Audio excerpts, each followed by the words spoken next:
Welcome to the Deep Dive. We are really thrilled to have you with us today. Yeah, thanks for tuning in. Whether you're, listening on your morning commute or maybe mapping out a strategy for a major presentation, or you're just one of those intensely curious people who needs to understand how the world actually works, you're in exactly the right place. Absolutely. Because today, we have a very specific, highly focused mission.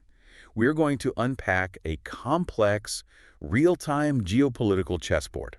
And it is moving fast. So fast. Yeah. As we sit here today, we are exactly 1 week into a major world-shifting conflict involving the United States, Israel, and Iran. Right. And this is a situation that's evolving not just by the day, but by the minute. I mean, the sheer volume of chaotic, overlapping reporting out there right now is just deafening.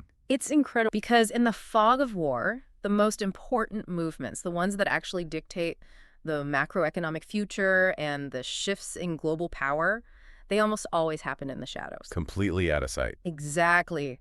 They are quiet, they're economic, and they're deeply strategic.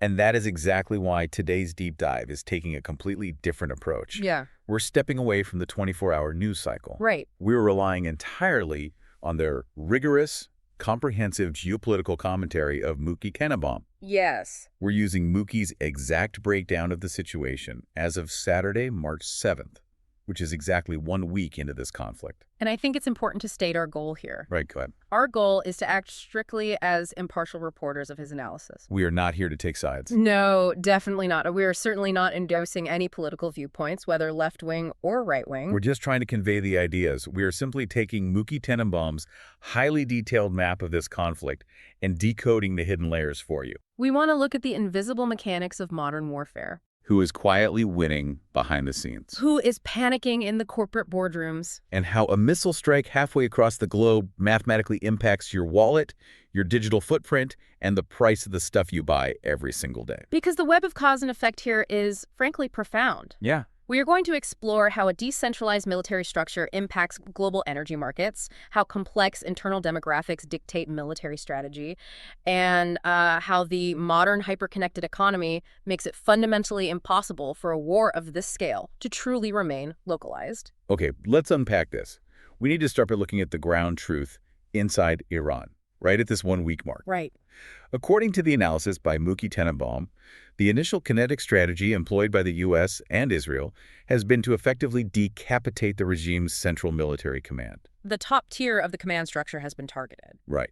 But from an operational standpoint, taking out the leadership hasn't instantly ended the threat, has it? Not at all. In fact, it seems to have created a completely fragmented, unpredictable landscape. Because how does a military apparatus function when its brain is removed? It basically ceases to function as a unified national army.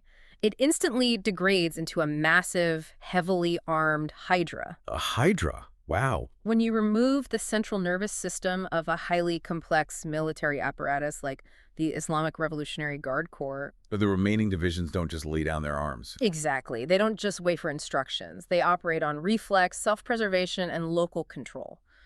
Mookie Tenenbaum points out a really critical metric here. What's the number? Right now, there are currently around 35 different Revolutionary Guard commanders operating entirely independently. 35 independent commanders. 35. That completely changes the paradigm of the battlefield. I mean, it essentially turns a national military into 36 heavily armed regional factions. The gravity of that number really cannot be overstated. You have 35 highly trained military factions. Each with access to devastating long-range weaponry. Right, but without a central authority coordinating their actions. So there is no overarching strategy dictating when to fire. Or what to target. Or, most crucially, for any kind of diplomatic off-ramp, when to stop. You're no longer fighting a state. You are fighting 35 distinct nodes of resistance, each with its own localized agenda and its own stockpile. If the command structure is that shattered, it really explains the incredibly bizarre, contradictory realities we're seeing play out on the diplomatic stage. Oh, absolutely. Mookie highlighted the absurdity of the current diplomatic situation. Yeah. You've got the president of Iran publicly getting on the wires, telling neighboring countries to remain calm. Right, claiming that they are going to stop firing and de-escalate. And then, literally a mere 15 minutes later, ballistic missiles launch anyway. That is the perfect illustration of the disconnect between nominal political leadership and kinetic military reality. The political arm makes a promise. A political arm, which is largely ceremonial in this context, yeah. They make a promise that the fragmented military arm either doesn't hear, ignores, or actively defies. Because the political leadership has no actual lever to pull to stop the machinery of war. None. And this fragmentation introduces a terrifying new element to modern warfare that we just haven't seen deployed at this scale before. The deep fakes. Yes. The weaponization of deepfakes in a heavily degraded communication environment. Just think about that. If you are one of those 35 independent commanders and your central command is dark, how do you even verify the orders you're receiving? You can't. Imagine the operational paranoia. You are a local commander sitting in a fortified bunker. Communications are jammed. Heavily degraded, jammed, or monitored by adversarial intelligence, and suddenly an audio transmission comes through. And it sounds exactly like your superior general. Or a coordinating allied commander. But in the current technological landscape, with the sheer sophistication of artificial intelligence and audio cloning, The baseline assumption has to be skepticism. it has to be. How do you know that order is authentic? You don't. How do you know it isn't an Israeli or American AI-generated deepfake? One specifically designed to confuse you. To draw your forces out into the open. Exactly. Or to trick you into firing your limited payload at some empty desert target so your launch position can be instantly mapped and destroyed. The psychological toll of that must just be paralyzing. Yeah. You have your finger on the button, but you literally cannot trust the voice on the radio. The psychological warfare element is just as potent as the kinetic strikes. When central command is broken, suspicion skyrockets. Every directive is second-guessed. And the Allied forces, the U.S. and Israel, they will actively exploit that paranoia. Oh, without a doubt. They don't just want to destroy the weapons. They want to paralyze the decision-making process of the people holding the weapons. But cleaning up these 35 fragmented pieces, that's not a quick operation. No, it is not. Donald Trump recently floated an estimate suggesting a 6-week timeline to wrap this up. And Mookie notes that the broader consensus among military analysts actually aligns with a 4 to 6 week window to fully, as he puts it, castrate the Iranian military threat. Which is such a visceral way to put And it. the analogy he uses is removing a cat's claws. Taking away their ability to project power or strike back meaningfully. But why is 4 to 6 weeks the magic window for an operation like this? What dictates that specific timeline? The timeline is dictated by the sheer friction of decentralized warfare. Okay. If you are fighting a conventional army with a rigid top-down hierarchy, victory can be swift. You corner the top general. You force a formal surrender, and that order propagates down the chain of command. The entire apparatus stands down simultaneously. But when you're dealing with 35 ambitious, isolated commanders running their own theaters, You have to hunt down every single fragmented piece individually. It is akin to dismantling a massive, sprawling crime syndicate. right, taking out the boss doesn't end the syndicate. It just creates a power vacuum filled by a dozen capos. You have to systematically neutralize 35 different asymmetric threats. Which is slow. It is a slow, methodical, and incredibly resource-intensive process of intelligence gathering, target acquisition, and localized strikes. So once that 4 to 6 week window closes, assuming the military hardware is dismantled and those 35 commanders are neutralized, what is the next strategic phase? Because removing the immediate kinetic threat doesn't necessarily prevent the system from eventually rebuilding itself. Exactly. So that is the pivot point where the strategy must shift from the purely military to the ideological. According to the strategic map Mookie Tenenbaum lays out. Yes. The subsequent phase in the U.S. and Israeli playbook isn't just about neutralizing missile silos. It's about targeting the absolute core of the regime's power structure, Meaning shifting focus to the religious leaders. going after the clerics themselves. The 88 mullahs who constitute the Assembly of Experts, primarily centered in the holy city of Qom. And this is a crucial distinction for you, the listener, to grasp. These clerics form the absolute ideological and legal bedrock of the Iranian regime. They are not merely spiritual advisors. They hold constitutional power over the military and the state apparatus. But there's a glaring operational vulnerability here. Massive vulnerability. These religious leaders, unlike the Revolutionary Guard generals or the proxy fighters in the field, are completely unaccustomed to facing direct physical danger. They're the architects of the ideology. But historically, they have been entirely insulated from the physical consequences of the conflicts they initiate. They are accustomed to projecting power through proxies, not dodging precision munitions. Right. And Mookie Tenenbaum uses a very specific, striking phrase to describe this shift in strategy. He calls it disarmor the regime. It translates to desouling it. Desouling. It's a Yeah. profound way to conceptualize the strategy. It really is, because the power structure in Iran is fundamentally a theocracy. The military is merely the muscle. And the clerics in Qum are the soul. Exactly. If an opposing force only destroys the military infrastructure, the soul remains intact. Give it 5 or 10 years, and that soul will inevitably grow new muscle. It'll recruit a new generation of fighters. Procure new weapons, rebuild the apparatus. But if you remove the clerics, if you dismantle the assembly of experts, you remove the soul of the resistance. You fundamentally break the ideological engine that gives the military its purpose. And its legal justification to exist. So the grand strategy is to systematically desoul the regime. But Mookie Tenenbaum brings up a fascinating point regarding the internal demographics of Iran. And this makes this entire desouling process incredibly volatile. Right.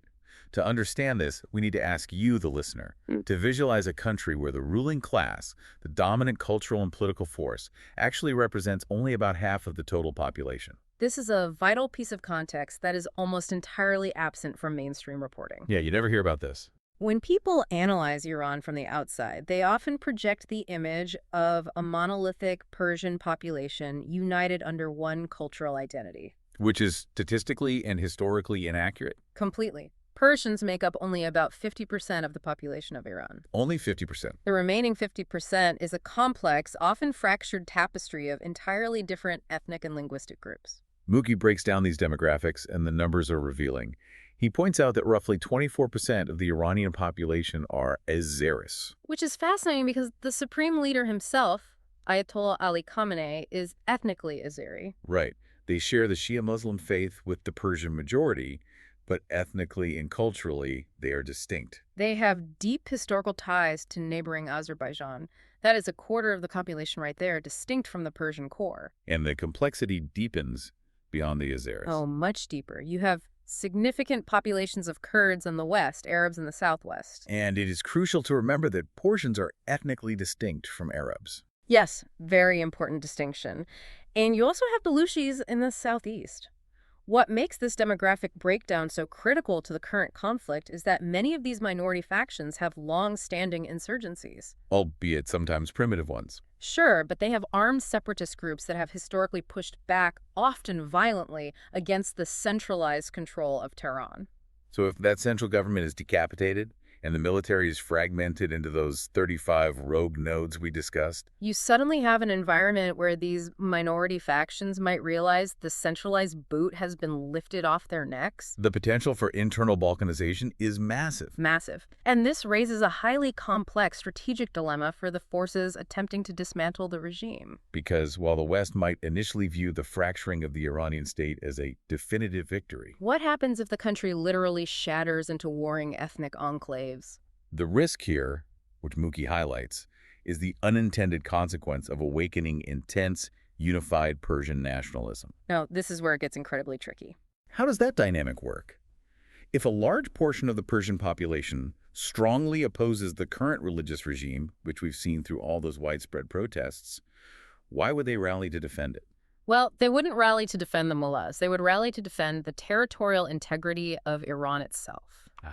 Even the most ardent secular Persians, those who actively want a democratic, non-religious government, possess a deep historical pride in the Persian nation. I don't want to see their historical borders carved up by foreign powers. Exactly. Nor do they want to see the country violently partitioned by internal ethnic insurgencies. So if the military pressure pushes the state toward total collapse and fragmentation, You might accidentally galvanize the Persian majority. You could forge a unified, fiercely nationalistic resistance out of the ashes, fighting not for the theocracy, but for the very survival of the Iranian state. it's an incredibly delicate geopolitical tightrope to walk. You set out to remove a specific ideological threat, and you inadvertently forge a much larger, more unified nationalistic enemy. Okay, so we've explored the ground game, the military strategy of desoling, and the demographic powder keg. Let's widen the lens. Let's do it. Let's look at the global macroeconomic fallout. Because while the physical kinetic activity is isolated to the Middle East, the financial shockwaves are reverberating through every market on the planet. Absolutely. Let's follow the money. In the first week of this conflict, who is actually capturing the financial upside? Because war, stripped of its political rhetoric, is fundamentally a brutal economic engine. It destroys vast amounts of wealth in one geographic theater and orchestrates massive, rapid wealth transfers to others. And according to Mookie Tenenbaum's analysis, the undisputed primary beneficiary in this first week of chaos is a nation that isn't even directly firing a shot in this specific theater. Russia. Russia is experiencing an absolute economic windfall. And the mechanism for this is entirely tied to the global pricing of crude oil. In just the first 7 days of this conflict, the global benchmark price for oil surged from roughly $60 a barrel to $90 a barrel. That is nearly a 30% increase in a matter of days. A 30% spike in the foundational commodity of the global economy. How does that directly translate into a victory for Moscow, especially given all the heavy international sanctions currently placed on the Russian economy? The sanctions are precisely why this price spike is so vital for them. Right. The Russian economy, struggling under the weight of Western financial isolation, survives almost entirely on the revenue generated by its energy exports. They desperately need the global price of oil to be as high as possible. High as possible just to fund their state apparatus and their own military operations. Right now, because the major Middle Eastern shipping lanes are compromised, the global supply chain is gripped by preemptive panic. And panic is the ultimate driver of commodity prices. Exactly. Every single dollar that the price of oil goes up translates to millions of dollars in unexpected revenue pouring directly into the Russian treasury. It's a massive injection of capital exactly when they need it most.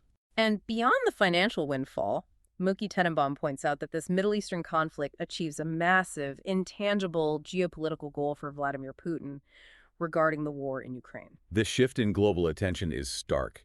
Just weeks before this new conflict ignited, Ukraine had actually achieved some notable tactical successes. They had reclaimed roughly 250 square kilometers of territory. That were generating real momentum. But the moment the missiles started flying in the Middle East, the global media apparatus instantly pivoted. President Zelensky has virtually vanished from the front pages. The international cameras have packed up and moved, and more importantly, the political bandwidth of Western capitals and potentially the future flow of international aid and complex weaponry, it has all been drastically redirected to the Middle East. So Russia is suddenly receiving vastly more money for its oil exports while facing significantly less international scrutiny and pressure on its Western front. It is a quiet, monumental victory for their strategic position. Okay, so Russia is the obvious geopolitical winner.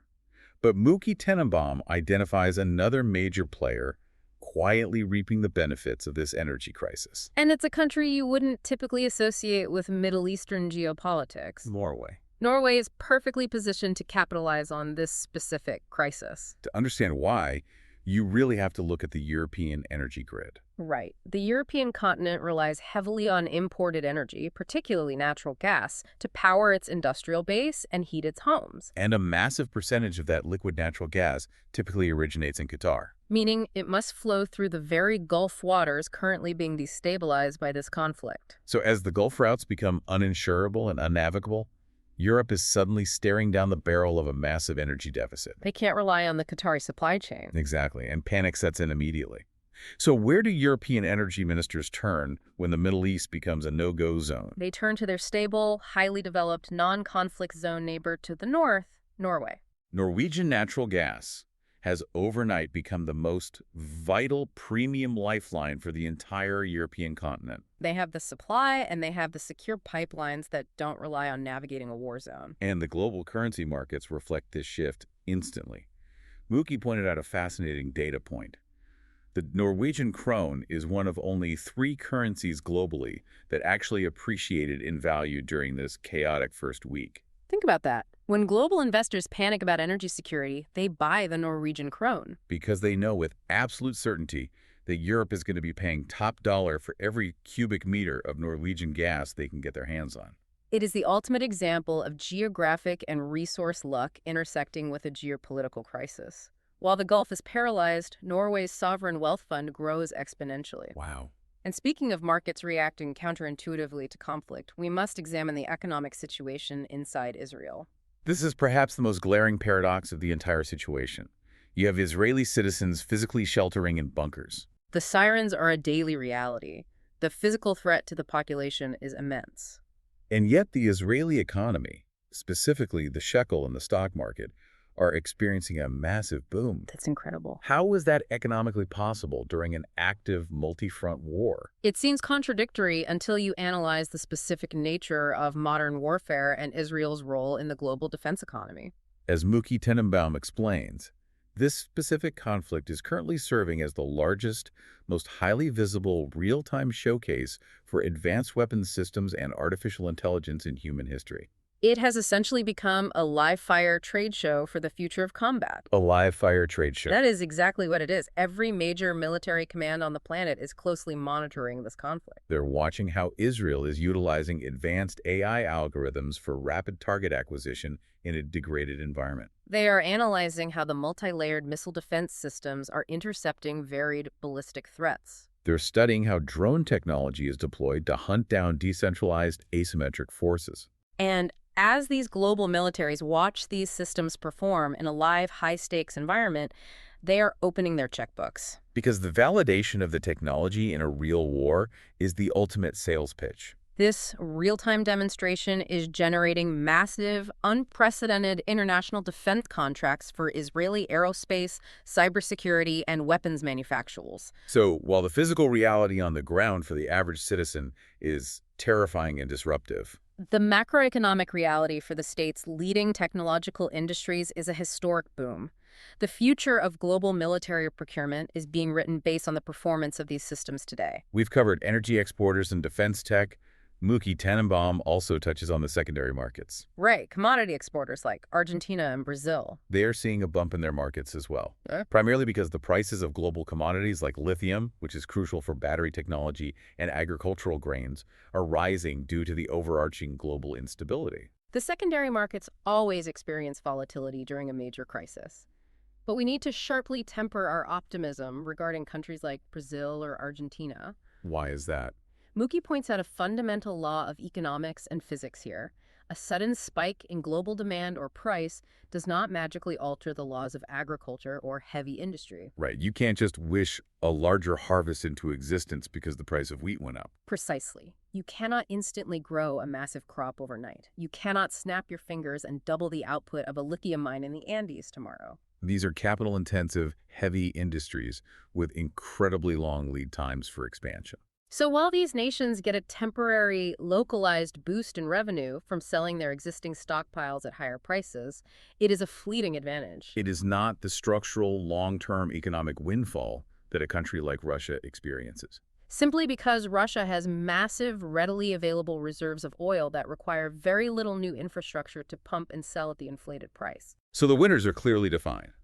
Russia and Norway cashing in on energy anxiety, and the Israeli defense sector capitalizing on the technological showcase. But if they are capturing the upside, someone has to be absorbing the cost. The disruption has to hit somewhere. Let's shift our focus to the collateral damage. Mookie deliberately pulls the focus away from the active combatants to look at the immediate severe impacts on nations completely outside the direct conflict zone. The most immediate area of collateral vulnerability is the wider Gulf region. The level of panic in places like Dubai and the broader United Arab Emirates is profound. These are incredibly wealthy, highly developed nations, but they share a massive, unfixable strategic vulnerability. They completely lack strategic depth. Yes. Explain what strategic depth means in this context. Strategic depth refers to the geographical distance between the front lines of a conflict and a nation's core population centers or critical infrastructure. Okay. Russia has immense strategic depth. You can invade for months and still not reach Moscow. Right. The UAE has zero strategic depth.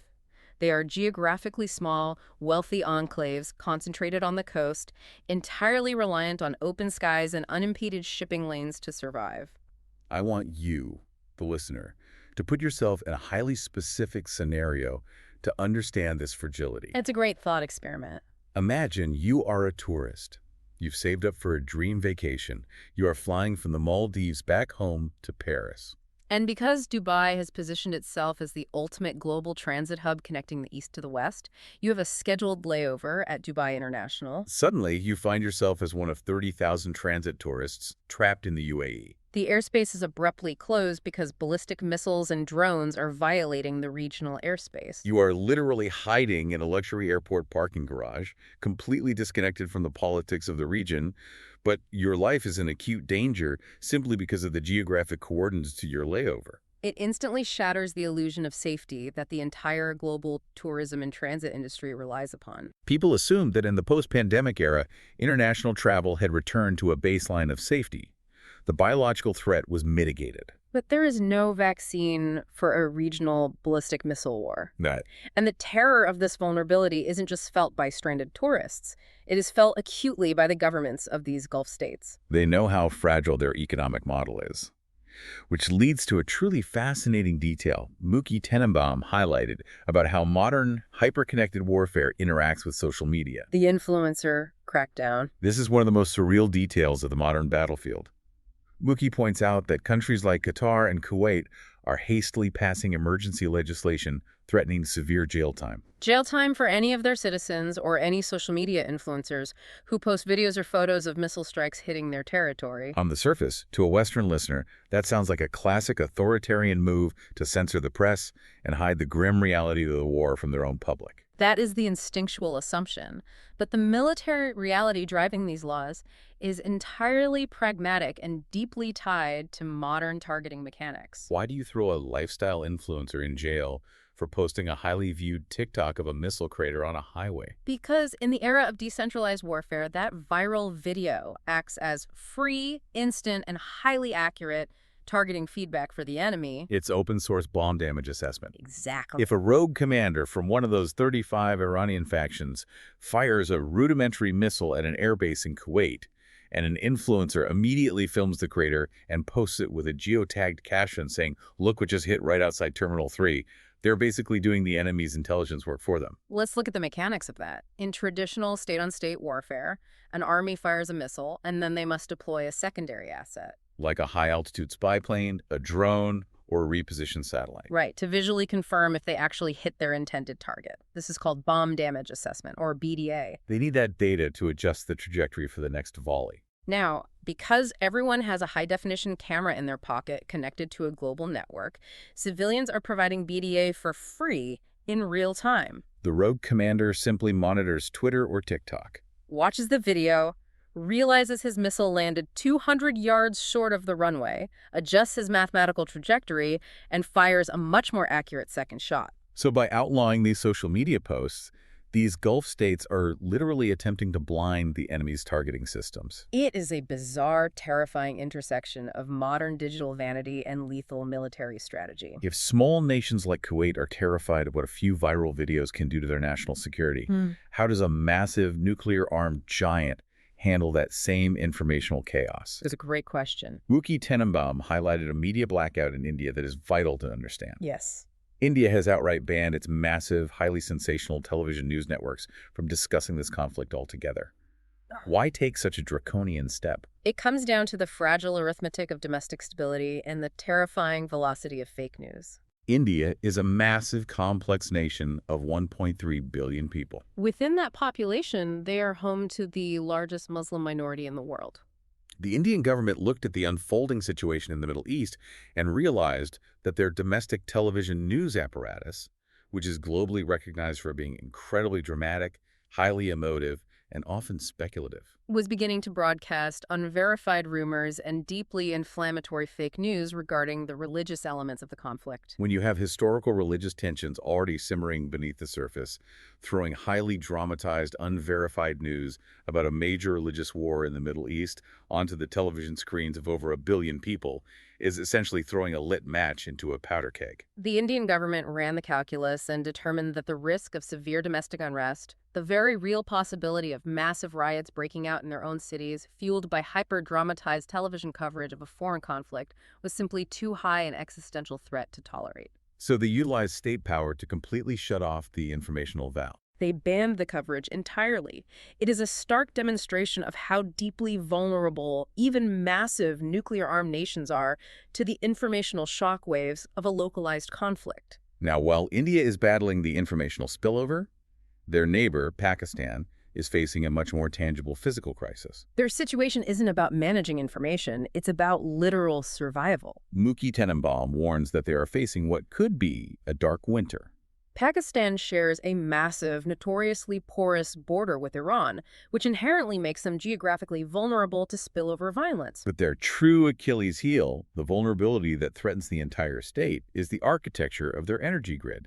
Pakistan relies almost entirely on imported liquid natural gas, primarily sourced from Qatar, to fuel the power plants that keep their electricity grid running. And because those sea routes in the Gulf are now compromised by the threat of decentralized missile strikes, those gas shipments are interrupted, delayed, or heavily targeted by massive insurance premiums. Pakistan isn't just facing high prices at the pump, they're facing a catastrophic, existential energy crisis. When the flow of Qatari gas stops, the power plants physically cannot operate.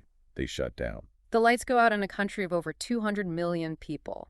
Hospitals lose power, water purification plants stop functioning, and the entire modern infrastructure grinds to a halt. Which brings us to the core thesis of this entire deep dive: the invisible, hyper-connected strings that tie the global economy together. Yes. Muki introduces a concept that absolutely blew the lid off my understanding of this conflict. It's a brilliant way to frame it. It's the idea of liquid electricity, and how it ties directly to the absolutely undefendable nature of the Strait of Hormuz.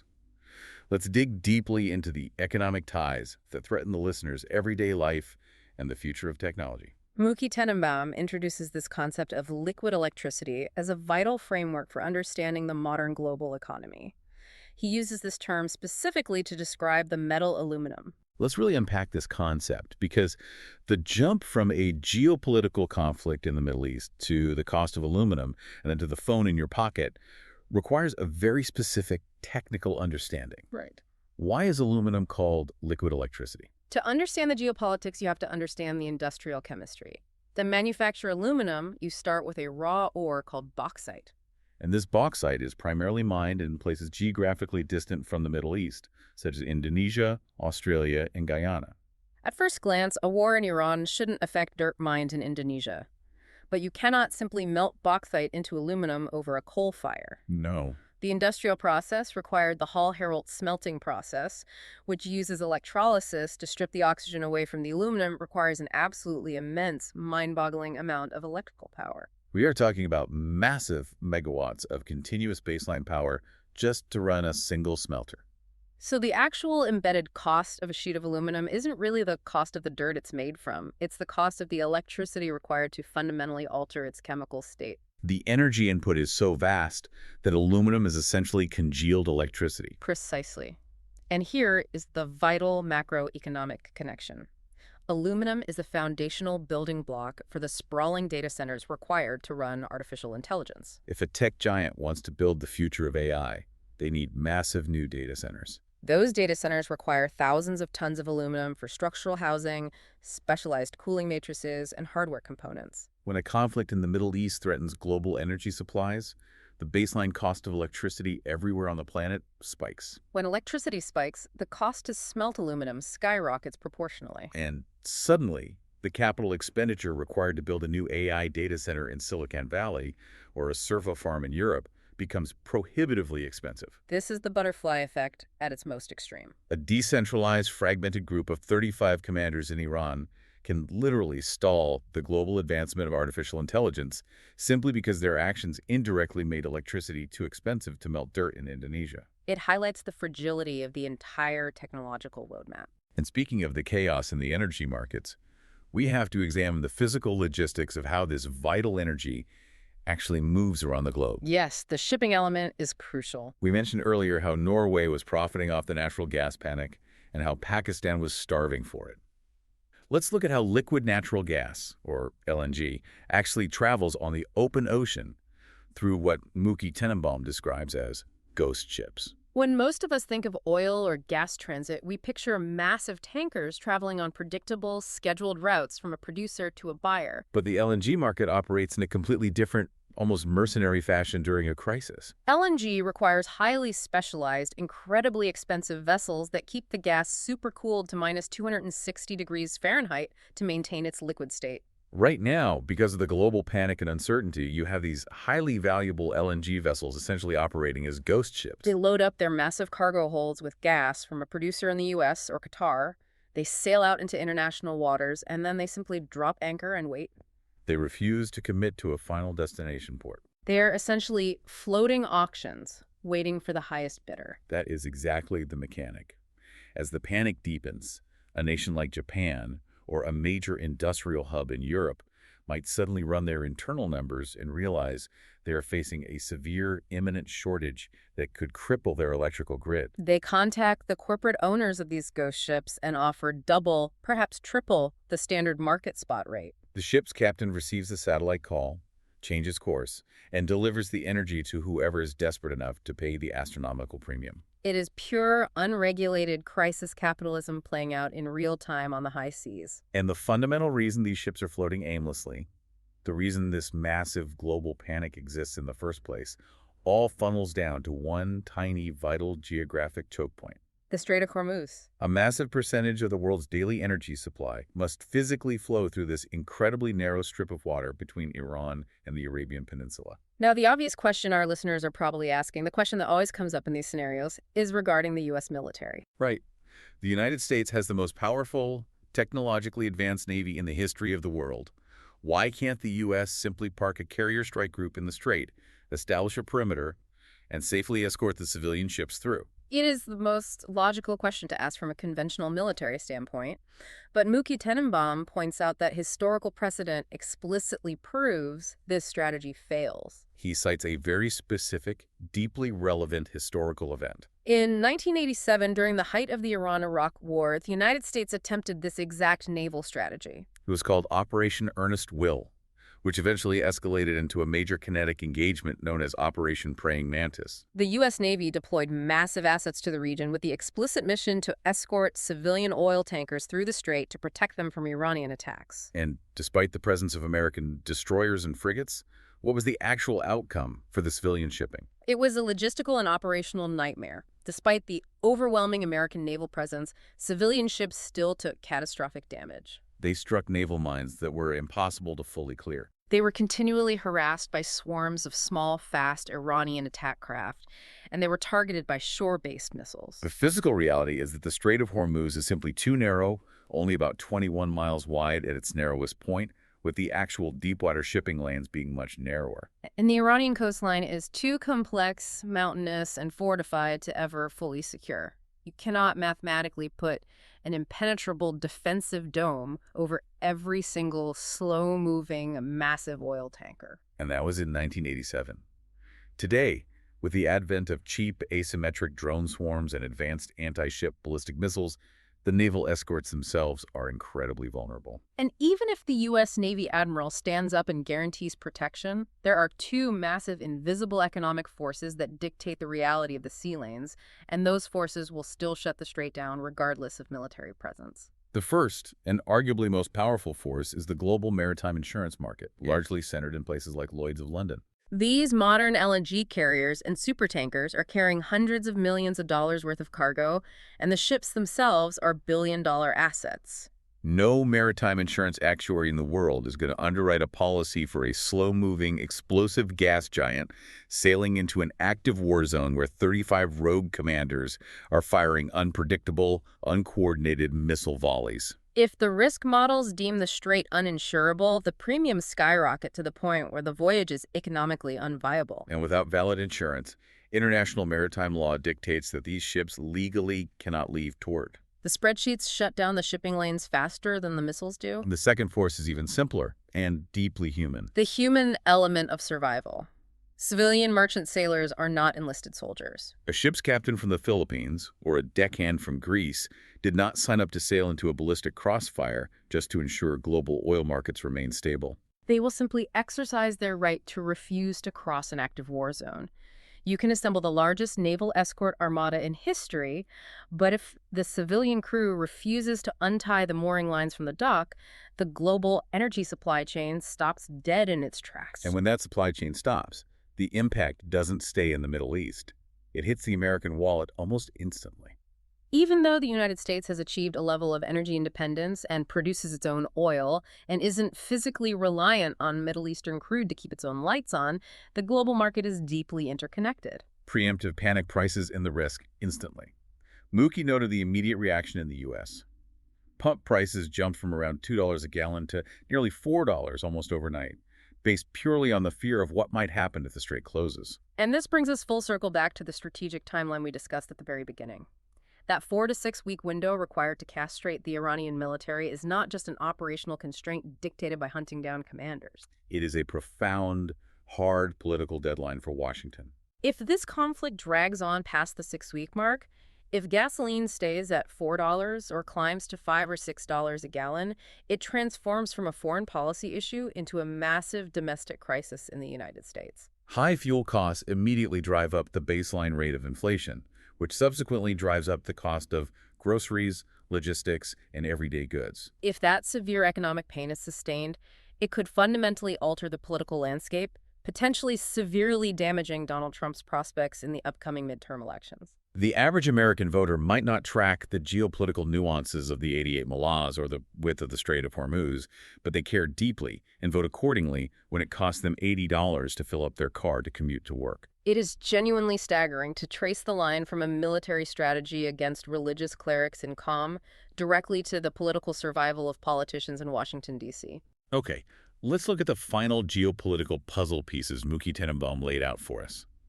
We need to examine Europe's deeply fractured reaction to all of this, and we need to analyze some truly bizarre, almost theatrical public relations moves coming from Iran's nominal leadership. If we look at the European continent, their reaction is a fascinating real-time study in internal economic and strategic fractures.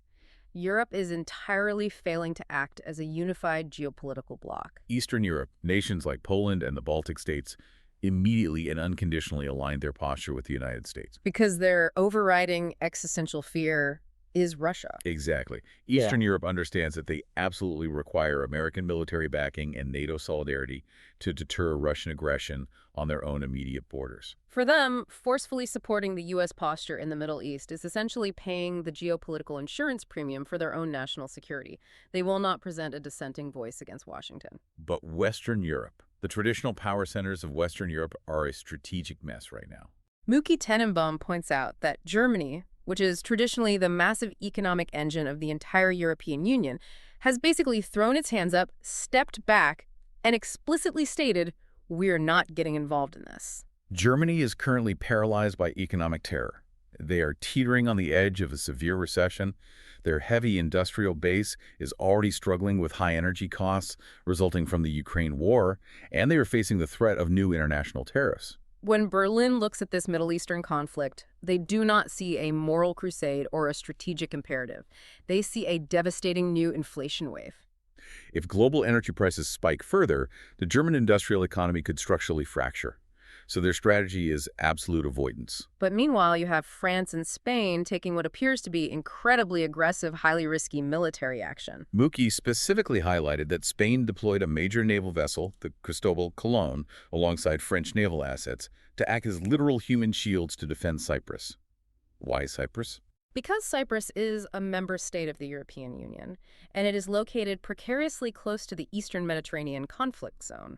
When Cyprus felt threatened by the overarching chaos, these Western European nations felt politically compelled to deploy military assets. Not necessarily to launch offensive strikes against Iran, but to physically interpose their advanced warships between the incoming regional threats and sovereign European soil. It is a desperate, highly visible attempt to demonstrate European solidarity and project strength, but it places their multi-billion-dollar navies and their sailors in extreme immediate danger without a clearly defined offensive strategy. It paints a picture of a continent completely divided on how to survive the incoming economic and military storm. And while Europe is fracturing, we have this incredibly strange diplomatic moment from the Iranian leadership that Mookie Tenenbaum meticulously dissected for us. The Iranian president steps onto the world stage, gets in front of the cameras, and actually apologizes to neighboring countries. He essentially says, "Sorry for the stray missiles. We do not want to fight you. Please excuse the regional chaos." On the surface, the concept of a nation's president publicly apologizing during an active, massive war seems utterly absurd and projecting extreme weakness.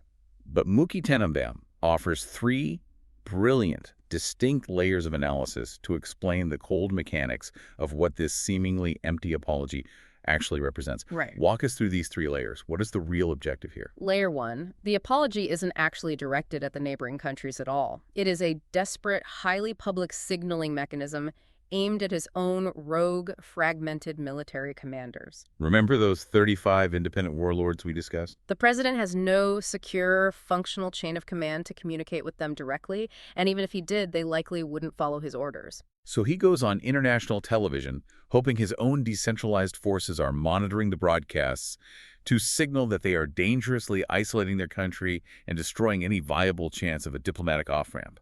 He is publicly begging his own military apparatus to stop firing. He's using the global media to send a message he can't send through his own military radios. What is layer 2? Layer 2 is raw tactical preservation. Yeah. He is desperately trying to keep vastly superior, heavily armed neighboring militaries from entering the fray. Mookie specifically highlights the role of Azerbaijan here. Azerbaijan recently concluded a brutal, highly mechanized war with Armenia, where they conclusively proved they possess a highly capable, technologically advanced, and incredibly lethal modern military. Particularly heavily integrated with advanced drone warfare. Iran knows that if the uncoordinated stray missiles fired by their rogue commanders provoke Azerbaijan into officially entering the conflict, Iran will find itself fighting a multi-front war against technologically superior adversaries, a war they cannot possibly win. The apology is a frantic attempt to soothe an angry, heavily armed neighbor on their northern border. Please don't join the Americans and Israelis. We truly didn't mean to hit your territory. It is damage control on a massive scale. And the final layer, layer 3, reveals the fundamental structural truth about the Iranian presidency itself. This apology is pure performative public relations from a man who is essentially just a mid-level public employee. An administrator, not a commander-in-chief. Exactly. Mookie Tenenbaum points out the reality of his election. This president was elected in a carefully engineered, highly controlled, two-man race entirely designed and vetted by the mullahs. He was allowed to run and allowed to win, purely to act as a moderate pressure valve for an angry, economically depressed public. He does not control the Revolutionary Guard. He does not control the religious soul of the regime in Qom. He is a diplomatic figurehead. As Mookie puts it, he is an administrator who doesn't actually make the life or death strategic decisions for the nation. His apology rings empty on the world stage because every intelligence agency knows he does not hold the actual power to stop the war. That is a phenomenal breakdown of the power dynamics. It takes a bizarre, confusing diplomatic headline and exposes the raw, cold mechanics of power operating underneath it. It really does. Okay, let's pull all of these massive, disparate threads together. Throughout this deep dive, relying entirely on the rigorous framework provided by Mookie Tenenbaum, we have exposed the absolute terrifying fragility of our modern global system. We started by looking at a decentralized, headless military apparatus in the Middle East, 35 distinct commanders operating blindly in the fog of war. And we systematically followed the invisible economic and strategic threads connecting those rogue commanders to the rest of the planet. We saw how their uncoordinated missile strikes are simultaneously enriching the Russian treasury, causing a massive boom in the Israeli defense technology sector, stalling the multi-billion-dollar construction of artificial intelligence data centers in Silicon Valley because liquid electricity is too expensive to smelt, and trapping terrified transit tourists in luxury car parks in Dubai. So what does this all mean for you, the listener? Whether you are a financial analyst meticulously tracking global commodity markets, a tech worker deeply worried about the infrastructure required for the future of AI, or just an everyday commuter incredibly frustrated by the price of gas jumping to $4 a gallon overnight, you cannot look at this conflict as an isolated event happening over there. No. The world we live in is deeply, inextricably, and sometimes dangerously interconnected. And that profound interconnectedness leaves us with a critical, almost unsettling realization to mull over as we conclude.